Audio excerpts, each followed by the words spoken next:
En el Evangelio de hoy, tomado de San Mateo, encontramos de nuevo a nuestro Señor Jesucristo al final de su vida en una disputa con aquellas autoridades judías de la época que se oponían a su propuesta, que le resultaba descabellado, imposible prácticamente aceptar esta manera nueva que Jesús traía de ver a Dios, de mostrar a un Dios cercano, lleno de bondad, lealtad, misericordia infinita hacia los más pobres, hacia los excluidos, los marginados, los pecadores, prostitutas, publicanos. El mismo Mateo es un judío publicano, es decir, siendo judío trabajaba para los romanos, que eran los enemigos de los judíos, recaudando los impuestos, y por tanto era un hombre despreciado por ellos, odiado, rechazado. Y en esta disputa que encontramos hoy aparece un hombre que representa a las autoridades judías de la época. Era un doctor de la ley.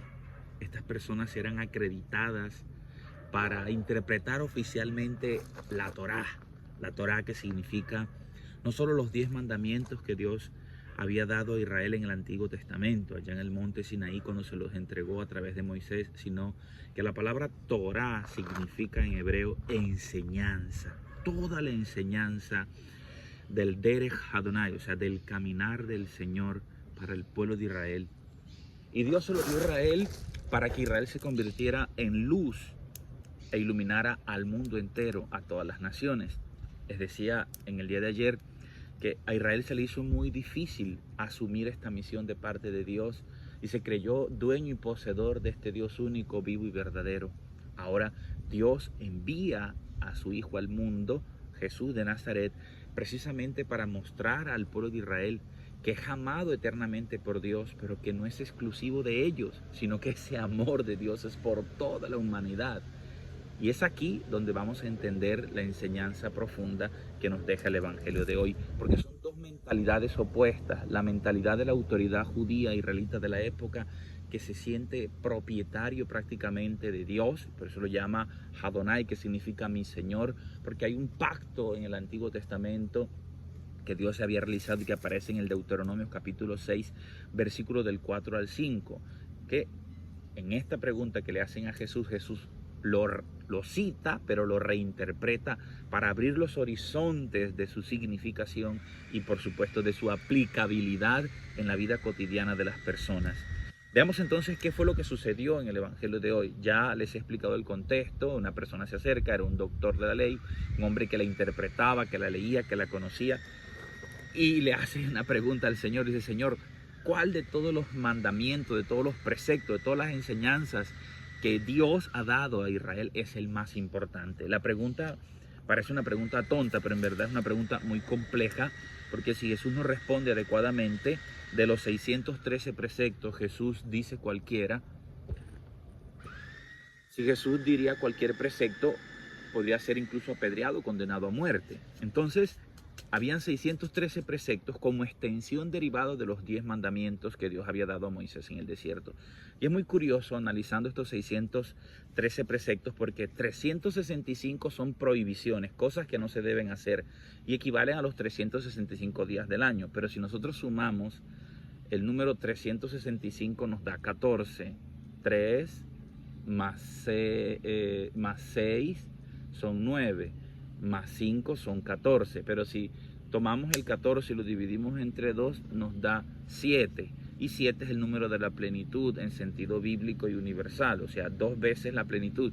Ya aquí nos está expresando que el mandamiento siempre tiene una doble dirección: algo hacia Dios y algo hacia la imagen de Dios en la tierra, que eres tú y soy yo. Entonces, 365 preceptos son prohibiciones que no se deben hacer, y 248 son para cosas que se deben realizar. Y si sumamos 248 también nos da 14, y lo dividimos entre los dos nos da 7. 248, que era lo que ellos consideraban las diferentes partes del cuerpo. Al sumar todo nos da 613. 365, 248. 2 más 8, 10 más 4, 14. 14 entre 2 son 7, o sea, 2 veces la plenitud. Ellos no tienen los superlativos, adjetivos superlativos, sino que cuando quieren intensificar algo, lo dicen varias veces. Entonces, 7, 7 quiere decir perfecto, perfecto. Si tú quieres entrar en la plenitud, en la perfección, el amor debe ser hacia Dios y hacia el prójimo. Pero Israel cayó en una práctica equivocada porque se preocuparon más por los preceptos humanos, por las cositas pequeñitas, y olvidaron el corazón, la esencia, el criterio, el principio fundante y fundamental que articula todos y cada uno de esos 613 preceptos. Y otro dato curioso, si nosotros tomamos el número 603 y lo sumamos así consecutivos, 6, 1, 7 y 3, 10, 10, que es el número también del decálogo, de los 10 mandamientos, de las 10 palabras de vida. Dios no te prohíbe nada. Dios lo que quiere es que tú puedas ser feliz, y como un padre te dice, mira, no hagas esto porque si lo haces te vas a destruir. Entonces, las prohibiciones no son malas porque Dios las prohíbe, las cosas no son malas porque Dios las prohíba, sino que en sí mismo lo que es malo, entonces Dios te dice no te vayas por ahí, como un buen padre que quiere lo mejor para sus hijos. Muy bien, entonces esta es la pregunta que le hacen a Jesús para ponerlo a prueba. Y Jesús conoce muy bien esos 613 preceptos, Jesús conoce los 365 prohibiciones, las 248 cosas que se deben hacer, pero el Señor le da una respuesta maravillosa. Le dice, escucha Israel, amarás el Señor tu Dios, uno es, y amarás al Señor tu Dios con todo tu corazón, con toda tu alma y con toda tu mente. Y luego dice Jesús, y hay un segundo mandamiento que es similar al primero, semejante al primero, o sea, en la misma naturaleza e importancia. Amarás a tu prójimo como a ti mismo. Después de esto no hay mandamientos más importantes. Y ellos quedan asombrados ante la respuesta de Jesús. Por supuesto, porque Jesús es el mismo Hijo de Dios que ha venido a ser cercano a Dios, a nosotros. Por eso en el Evangelio de Mateo aparece como el Emmanuel, Dios con nosotros. Jesús, Yahvé salva, nombre de Dios que aparece revelado en las Sagradas Escrituras en el Antiguo Testamento, es citado para los judíos todas las mañanas y las tardes a través de esta oración llamada el Shema.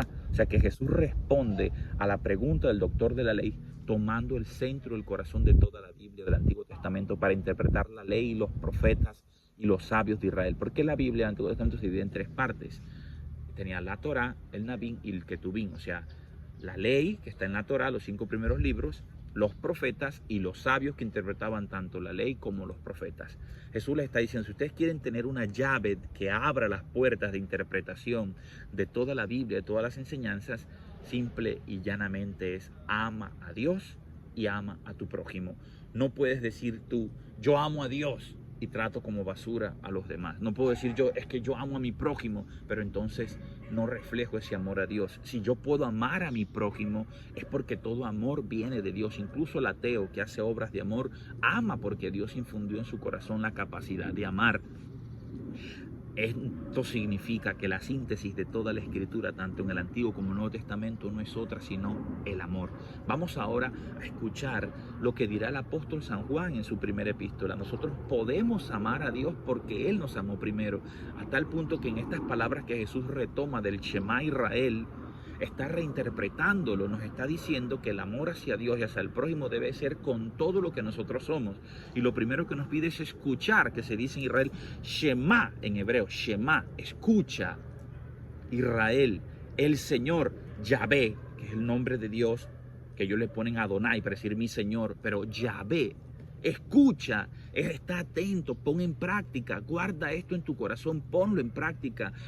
¿Cuántas veces nosotros le hablamos a una persona pero no nos escuchamos o no nos escucha? Escuchar es prestar atención, es incluso responder positivamente a lo que se te está pidiendo. ¿Cuántas veces el marido, el hijo, la mamá le habla el uno al otro y no se escuchan porque están distraídos? Es enfócate en la vida, no te distraigas, lo más importante es escuchar a Dios, porque es tu Padre y tu Creador que te conoce y sabe dónde está la felicidad y el camino que debes seguir para tener esa plenitud de existencia. Escucha Israel, escucha Juan, escucha Pedro, escucha Andrés, escucha María, escucha Juliet, escucha, el Señor tu Dios, Dios, que si Dios no da el nombre como decir Juan, Santiago, sino que cuando le preguntan el nombre de Dios dice Yahvé, que significa el que es.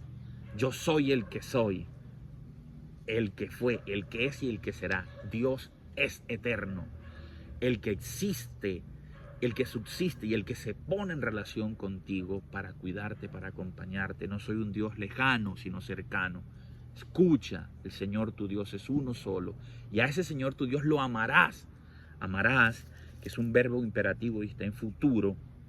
Amor se dice en hebreo ahava y en griego agape.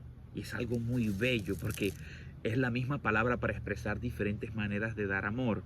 Una cosa es el amor conyugal entre los esposos, el amor paternal entre papá y mamá, el amor de paternidad de un padre hacia su hijo y de una madre, maternidad de una madre hacia su hijo, pero también está el amor filial, el amor de los hijos hacia los padres, pero también está el amor fraternal, el amor entre los hermanos, pero también está el amor de la amistad, el amor entre los amigos. Y el amor agape es no solo un sentimiento, sino también una acción. Por eso el amor se debe expresar con pensamientos, con palabras y con acciones. Es una decisión, no es solo un impulso erótico, una atracción que siento hacia esa persona. No, el amor envuelve todo lo que es el ser humano. Amarás al Señor tu Dios, o sea, con todo. Y miren que siempre va acompañado por el todo, todo está indicando esa cantidad. ¿Cómo tienes que hacerlo? Te está diciendo el modo. Todo con la totalidad, dando un calificativo, tiene que ser con todo. Y dice, amarás con todo tu corazón, que se dice lev, que significa el mundo interior del ser humano, tus pensamientos, tus sentimientos, tus palabras, tus decisiones. Eso es el corazón. Nefesh, que significa alma. Alma, para nosotros, es pensar que por la antropología griega, la filosofía, dividimos el cuerpo y el alma. No, nefesh en la Biblia quiere decir todo el ser humano. Mi nefesh te ama, Señor, tienes sed de Dios. Nefesh primero significa garganta, donde entra la comida para poder vivir. Todo pasa por aquí en sentido simbólico. Quiere decir el alma, es todo el ser humano. No podemos separar cuerpo y alma. En la Biblia, el ser humano es un ser viviente, un ser físico que tiene vida, un espíritu viviente que tiene una capacidad de unidad, cuerpo, alma y espíritu. Eso significa nefes. Toda tu persona, todo lo que tú eres como ser humano. Tú no tienes alma, tú eres tu alma. Tú no tienes cuerpo, tú eres tu cuerpo. Esa unidad entre sentimientos, pensamientos, deseos, decisiones, todo tu ser. Ama a Dios con todo tu ser. Y luego dice que no solamente con el corazón, con el alma, sino que expresa, y ahora dice, con todas tus fuerzas. Meoj se dice en hebreo, meoj, que significa incluso las fuerzas, quiere decir también la inteligencia, el pensamiento. Por eso Jesús dice, con toda tu mente, con todo tu intelecto, con toda la fuerza, porque el intelecto, nuestros conocimientos, habilidades y destrezas, nuestra fuerza con la que subsistimos, con la que conseguimos riquezas, con todo lo que Dios te ha dado, ámalo, pero no solo a Él, sino ámalo a Él, amando a tu prójimo. Y es allí donde se resume toda la enseñanza de Jesús. La regla de oro del Evangelio, dice Jesús, haz a los demás lo que quieres que te hagan a ti. ¿Quieres ser amado? Ama. ¿Quieres que tu pareja te sea fiel? Séle fiel. ¿Quieres que te respeten? Respeta. La mejor religión es ser una persona dispuesta a amar a todos, porque todos somos hijos del mismo Padre Celestial, el judío, el musulmán, el budista, el que practica yoga, el que no cree en Dios. Todos somos hijos del mismo Padre. No hay otro Dios, es uno solo, que nos ha amado a todos en su Hijo Jesús. Y Jesús predicó no solo con palabras, sino que su propia vida fue ejemplo de vivir el Shema. Amó a Dios con todo su ser y lo amó amándonos a nosotros. Y allí nos dejó el camino, la verdad y la vida. No hay algo que anhele más el ser humano que amar y ser amado. Miren esta belleza de la creación. ¿Cómo no darle gracias a Dios por el bosque, por la lluvia, por los pájaros que cantan, por los peces que trazan sendas por las aguas? Señor, dueño nuestro, qué admirable es tu nombre en toda la tierra. ¿Qué es el hombre para que te acuerdes de él, el ser humano para darle poder? Lo hiciste poco menos que los ángeles, lo coronaste de gloria y dignidad. Todo lo sometiste bajo sus pies. Hoy alaba, bendice, da gracias a Dios porque te ama. Porque si puedes amar y ser amado, es porque fuiste amado primero por Dios. En vano serían nuestras oraciones, nuestro rosario, nuestras eucaristías, nuestras procesiones, nuestros estados de WhatsApp, nuestros videos, nuestras palabras bonitas, que se las lleve el viento, si no van acompañadas de buenas acciones. Y la mejor acción que podemos nosotros realizar no es otra sino amar, amar, amar, porque la paga del amor es es el amor en sí mismo. Preocúpate por amar, porque mientras ama, significa que ya has sido amado. Porque si tú y yo podemos amar, es porque fuimos amados primero. Te deseo un día lleno, infinito del amor de Dios en tu vida, que tu corazón desborde de gozo, de felicidad, de amar y ser amado. Y que hoy tu única y verdadera tarea sea ser feliz amando, amando y amando. Puedes amar porque eres amado primero, porque Dios te amó, te ama y te amará por siempre. Juanca Mendoza. En Cristo la vida es mucho más sabrosa. Chao a tutti. Arrivederci.